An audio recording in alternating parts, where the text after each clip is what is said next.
We've taken to the road. We're on a mission to interview successful entrepreneurs. 90% of startups fail, and we want to help change those stats.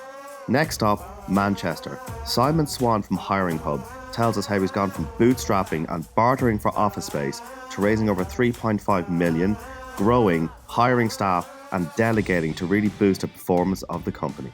So at what stage do you decide, right, we're no longer going to bootstrap and I need to take a salary here because I need to live outside the business? Absolutely. You know, so when do you decide that? Well, there's two triggers, I think. There's either your personal circumstances mean that you need more income and you need to find a way to fund the company, or market demand comes to you and you need to scale faster and grow quicker.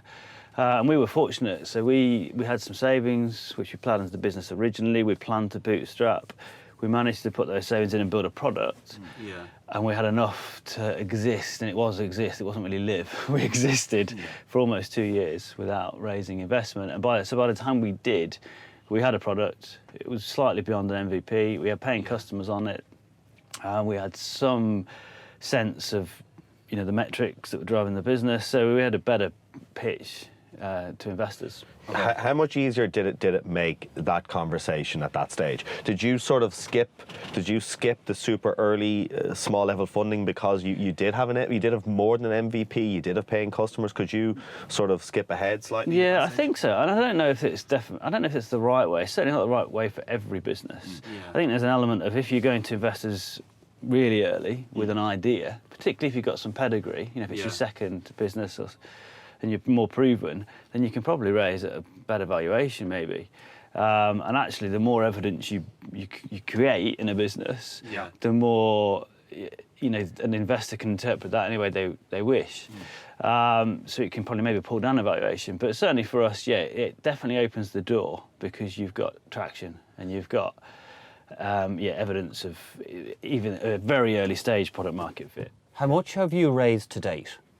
Just over 3.5 million. How, when you're bootstrapping, things are obviously different, right? Because you weren't raising money then. How have you seen the company change, right? Because a lot of people raise money when they need money, and then some people raise money when they don't need money, so as they have it when they do need it, right? But how have you seen the company change from the bootstrapping stage to now raised money and being able to do a lot with that money? How has the company actually changed? I think it's become a company. When we were bootstrapping, we were ferociously driven. We knew what we wanted to create. We knew what we were doing in the industry. So it wasn't a hobby. This was life for 18 months, 2 years. But I think it's the moment you raise money, you're bringing a third party into the business. You have usually a structure. You got shareholders, investors, so potentially a board structure, and that, from a governance, just from a maturity perspective, means your business changes. Typically, you're raising money either for sales and marketing budget in the early stages or headcount people. How many are there now? There's about 30 of us now. And so, it changes from a founder perspective because all of a sudden you're not doing every single job yourself. You're starting to think about, well, how do I delegate responsibility? Who do I do it to? You can really scale them. Yeah, and what do I need to do to get people ramped up so they can actually do a better job at that? Or how to hire them in the first place, and then how to get them working so they're better at it than I am. Did you go? Yes, it's just that journey you go on as a founder, and that's actually the most interesting thing. So we started off with a real sense of purpose that we wanted to change an industry and build a great product and really make a difference. And then I look at where I am personally in that journey now, and what's really interesting to me now. That still is all very valid and still gets me up in the morning. But equally, what's really interesting as you hire people and the company develops is your role switches to this one of kind of learning how to grow a business and all its little nuances.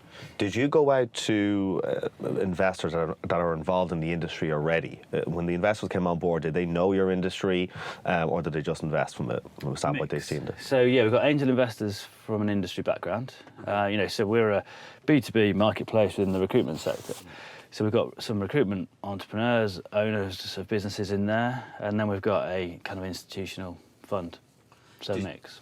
Did you fall into the trap, which most entrepreneurs do, where you have been bootstrapping for quite some time, so it means you're doing everything yourself.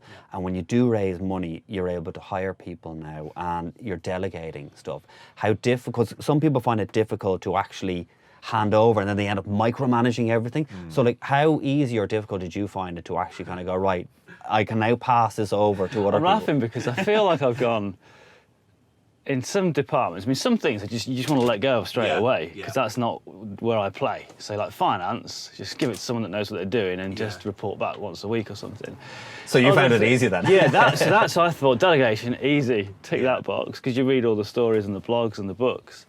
And then I've come back and realised maybe I let that go too fast, too soon, and I need to pull it back in and get really back stuck in and drive it again before I can truly let it go.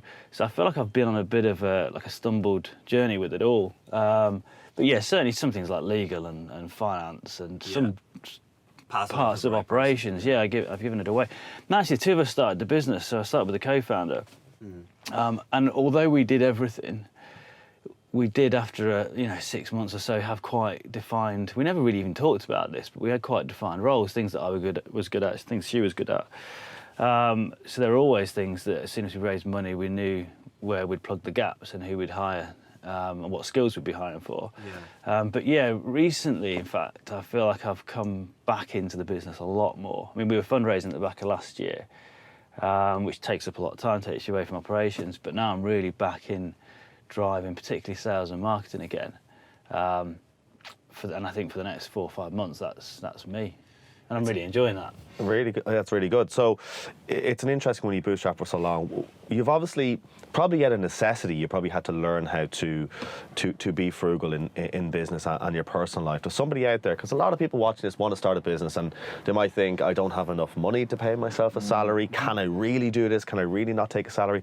And some people have mortgages and kids, and that's understandable, and they just can't. But some lucky ones are in a position where no attachments, no mortgage, can just freely living at home. live at home, whatever it might be, and might be able to do. What did you learn along the way that you would say that is absolute gold, and that would be a piece of advice for someone who wanted to bootstrap in business or personal, how to get through it? Yeah. 2 years is a long time. I think do deals. Like we were constantly, we were buying anything. Yeah, we would barter for office space. We would try and do contra deals where we could. We wouldn't spend any money without really scrutinising the ROI of that cost, whether it was on a freelancer, a contractor to build something or create something, or equally we made mistakes along the way, and we spent, looking back now, we spent money on things that didn't work, and you would never do it again. But yeah, it was just kind of examining every single spend and because we had to make the money last. And it actually it mattered to us because when we hired our first few employees, we still weren't taking a salary. So Difficult when you're seeing everyone else getting paid and you're not. Yeah, but in a way, there's the kind of. I mean, ultimately, in the end, they knew about that as well. I mean, there was one episode where it was Christmas. I remember the date. It was the 20th of December, 2015, I think, and we'd literally had like 3 weeks cash left, and it was the Christmas due that night. It was going into Christmas.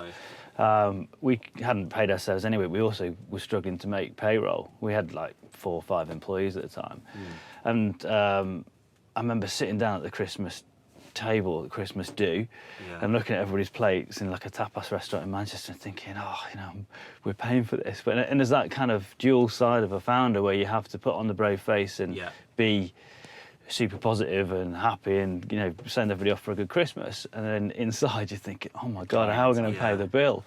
Which credit card I'm going to put it on? What was going through your head though? Were you actually thinking? That's why I still remember it now. I've only recently reconciled this stuff because we're further on. I was scared. I was thinking, can we come back in January and trade? Because we hadn't raised money. Can we trade out of? So you thought that you could be closing? Yeah. Did you, when you were going through that, because it's interesting, because it's an important one, and I guarantee there's people at home going through it as well. When you were back at Christmas time, family and friends, you put on a brave face for staff. Personally, at Christmas time, did you put on a brave face for family and friends? Everything's fine, or was it kind of? I'm bad, so I don't tend to share much with my. And I say I'm bad. For me, it works in the sense that I like to keep work and family and home quite separate, so that I don't. I mean, I do take it home with me, But if I'm then discussing it again at home, it's bringing it back up and I'm not relaxing. So yeah, I put on that, whether it's a face or whether it's just... I feel like I've got to it's probably not healthy, but I can put things into a different place in my head and just operate and function as a human. So I didn't talk about it with the family. Right, 'cause we've actually talked to a lot of startups about mental health, you know, because as you said, some people bottle it up, don't talk to anyone, put on the brave face. And when you're doing that, because like things are obviously different for you now, like anyone watching now that's going through the same sort of thing, putting on the brave face at home and with friends, any advice around that? I mean, I think it's a pressure cooker in the sense that if you don't release the steam at some point, you're going to implode or explode. So while I didn't talk to family, I did have a co-founder, and we shared everything, and we were going through it together. And they're feeling and experiencing exactly the same things. So that was very healthy. And I think if you don't have that, then I've got a friend at the minute who's just started a cycling coaching app who I meet regularly, because we're friends, so we meet for a beer. But equally, we talk generally about just going through. I mean, and he's an ex-pro cyclist, so he knows how to suffer from a physical sense. But it's startups are quite a similar thing than climbing a mountain. It is just suffering until the point at which traction you start going downhill, as in a good way with a tailwind as you're flying like you're on a bike. So. I think you just got to talk. You got to find somebody you can share it with, a friend, a peer, a co-founder. Or it could be a family member. I just wanted to keep it separate from family. What did it feel like at the Christmas do? Because you raised £1 million just before Christmas, didn't you? That was a very different Christmas. This time was different again. This time was like, okay, let's not look at fundraising as a success. We've got a business to build next year, and this is fantastic. We've got some cash now to be able to do the things that we couldn't do at the back end of last year because we were a bit restrained. But we're quite. I think my mindset's completely changed over the last 2 years around fundraising and equity, and using it to grow the business. Now it's quite calm down. Christmas, and let's come back in January and have a really good year. For you, is a completely different feeling now raising £1 million versus, say, closing a big deal or getting customers? It's a different high. Yeah, I think so. I think we'd love to win more business, close more deals, and grow the company off the back of. And I think there's a shift in the market. If you look at the whole WeWork and Uber, the general kind of the big markets and the share prices and what's happening in technology. Investors at macro level are looking at startups now. You see with the SoftBank deals, and saying it'd be nice if someone had at least a clear path to some profitability, if not profitable, when they go to market. So I think there's been a shift generally, and I think founders have to adapt and understand that, and look at ways in which they can engineer their businesses to be more investable or just more sustainable independently. So, but before we end, if you were to turn back time, what would you change? Because I know you were bootstrapping for quite a while. Would you have gone for money sooner? Were you in a position that you were able to go for money sooner, or what would you change? Yeah, I wouldn't alter. I'd still bootstrap early doors till we had something. I would have gone for a bigger check sooner. A bigger check. Yeah, so we could have more impact earlier on. Would you have got it? I think if I was that person I was back then, no. I don't think I was probably too naive, didn't understand the fundraising merry-go-round well enough. I think now, possibly, Okay, so advice to other startups is understand funding a lot better before understand it and be ambitious. If you're going to sell shares in your company to build something, then at least have the ambition to shoot high and far and go for it,